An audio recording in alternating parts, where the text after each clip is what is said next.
It's not just what's being said. Let's give him some juice to go to sleep. It's who's saying it. What we saw in that video was a fire department that is taking orders from police. Tonight at 6, an attorney representing Elijah McClain's family reacts to video of a suspect being sedated. They got caught doing what they've apparently been doing all along. What should the next stimulus package include? Colorado Congressman Joe Neguse weighs in. It's important for us to get this right and to get it done quickly. Beautiful warm day today, but cold and snow are coming our way. Plus, Governor Polis delivers promising news on the vaccine and officially reveals who will receive it first. Well, the first Coloradans will be vaccinated very shortly. And how much value do you put on a human life? And careful with your answer here, there will be follow-up questions. What if that person was you or someone you cared about? It would suck. Aurora paramedics have administered ketamine 25 times since 2018, most notably during the detainment of Elijah McClain. The decision to sedate a patient is supposed to rest with medical professionals, but recently Denver7 Investigates uncovered video that shows officers giving the orders. And the attorney representing McClain's family was watching and spoke to our Jennifer Kowaleski. It's this police body cam video Denver7 Investigates first reported on. I wasn't surprised one bit to see the report that you did. And what an Aurora officer says on it that caught the attention of attorney Mari Newman. Can we get this guy like some Versed or something and get him to calm down? You're listening to an APD officer asking paramedics to give powerful drugs to a suspect to calm him down. A medical decision that is not supposed to come from police. Let's give him some juice to go to sleep. What we saw in that video was a fire department that is taking orders from police about what medications to use. Aurora paramedics will end up giving the suspect ketamine, a rapid sedative that quickly knocks him out. This young man was lucky. He survived it, but Elijah didn't. Newman is the attorney for Elijah McClain's family. Stop, I have a right to stop you. McClain died in Aurora police custody last August. A few months after this incident, we're now seeing for the first time on police video. What are your concerns with what was said and you saw on that body cam video? What that body camera video showed is exactly the same thing that happened when Aurora Fire Rescue gave ketamine to Elijah McClain. Aurora paramedics injected McClain with 500 milligrams of ketamine after incorrectly estimating his weight. We'll give that a couple of minutes. We'll see if that works.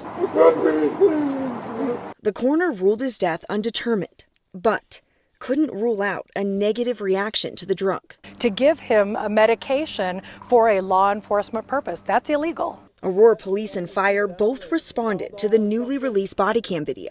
Let's give him some juice to go to sleep. In a statement, Aurora Police Chief Vanessa Wilson called the officer's choice of words not ideal. She said this incident occurred nearly 2 years ago, long before the national conversation surrounding the use of ketamine. Wilson also said officers have already been reminded they are not to suggest or attempt to direct medical treatment. Aurora Fire stressed police do not influence its medical decision-making. For Newman, just like Elijah McClain's death, this is an example where they got caught doing what they've apparently been doing all along. She says the latest video shows a concerning pattern about the use of ketamine in policing. When medication is used as a weapon, that's a problem, and that needs to stop immediately. I'm Denver7 investigator Jennifer Kowaleski. The use of ketamine is banned in Aurora pending the results of an independent investigation into Elijah McClain's death. That review is expected to wrap sometime next month. Parents in Jefferson County are rallying tonight for schools to reopen next month. Organizers led a caravan from district headquarters to the public health office.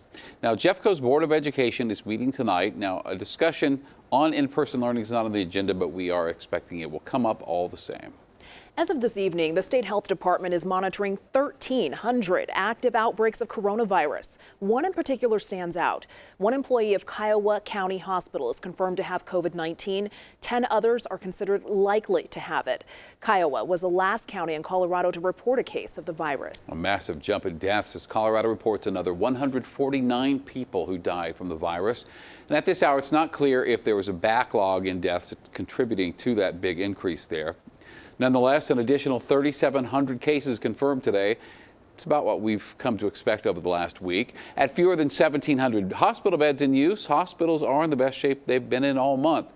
Still, 28% of facilities expect to run short on staff next week, and 47% of critical care ventilators are in use tonight. Governor Polis saying tonight that Colorado expects to not only receive 47,000 vaccines from Pfizer next week, but an additional 95,000 from Moderna before Christmas. High-risk healthcare workers and nursing home residents and staff will be vaccinated first. Healthcare workers at moderate risk of getting sick will come next, along with paramedics, police officers, firefighters, and other first responders. By spring, people aged 65 and older or those with chronic health conditions will be receiving those shots. Teachers, grocery store, and meat packing plant employees will be prioritized as well. Unfortunately, that means everyone else will probably be waiting until summer. The moral path for society to take is to protect those who are far and away more likely to lose their lives to the virus. The vaccine is not currently approved for children, so that is not part of the state's rollout plan right now. Elbert County will enter red level status at midnight. That county is currently experiencing a positivity rate of more than 16%. The head of RTD joined several other transit leaders from across the country today to ask for emergency relief from the federal government. The agencies say services will be cut and thousands of jobs will be lost if Congress does not act soon. Colorado Congressman Joe Neguse believes Washington can and should pass another stimulus package in the next few weeks. Neguse wants to see a second round of loans to small businesses, but with added protections to address issues that occurred the first time around. He also believes that $600 stimulus check proposed by the GOP is just insignificant. My hope would be that we could do another round at a minimum of stimulus payments in the form of $1,200 payments as well as $500 payments for those with dependents, as was the case in the prior bill. Obviously, the White House has a different view, as do Senate Republicans.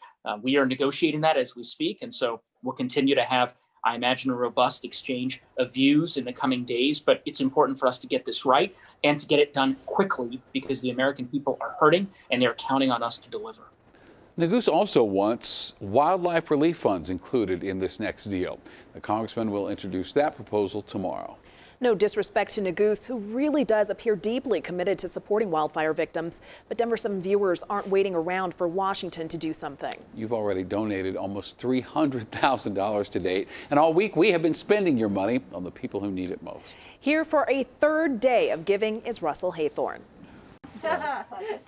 Day 3 of Denver7 Gives to wildfire victims took us first to Country Ace Hardware in Granby, where we purchased gift cards for victims. It's because of the community that we exist, so when something like this happens, we want to be part of giving back. Thank you so much. We then took those gift cards to Mountain Family Center, where Helen Sedlar and her team will distribute them to those who need them most. And it's because the community stands behind us and we work together to get things done.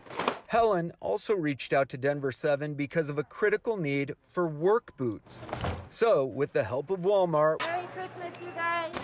we loaded up box after box of boots, packed them in our four-wheel drive sleigh, and drove them up to Granby, where a crew at Mountain Family Center helped unload. Oh, this is awesome. Then we continued north to Columbine Lake. As you can see, the fire spread to these contiguous homes, where 28 homes were lost in the East Troublesome Fire, including Mark Trumbo's. No, I only had about 15 minutes to get out. Mark is already committed to rebuilding. I don't know where else up here I would rather be. The Columbine Lake HOA lost a maintenance shop, so Denver7 Gives wanted to help. we lost our Bobcat that serves as a plow and all of our equipment. Yeah. Well, on behalf of Denver7 and our generous viewers, Denver7 Gives would like to present the Columbine Lake HOA with a check for $5,000. Thank you, Russell. Thank you, Channel 7. Means a lot. Thanks for helping us rebuild our community. You, our viewers, helping so many to heal and overcome. Every day, it's amazing. Thanks, Channel 7. Thanks, viewers. From the heart. In Grand County, Russell Haythorne, Denver7. You are welcome. Russell gets to have all the fun this week. Okay, and we promise not to ask you for any more donations, at least for the remainder of this broadcast. After all, you did contribute to the $50 million donated on Giving Tuesday, and that surpasses last year's record amount by $11 million. Thank you so very much. So many people will benefit from your generosity. Coming up, a fire and brimstone reaction to word that religious institutions are no longer held to capacity limits. Broncos cornerback A.J. Boye's season officially ends on a low note. What's the value of a life? And this question will be on the final exam. We audit COVID 101 after the break. My perspective has definitely been broadened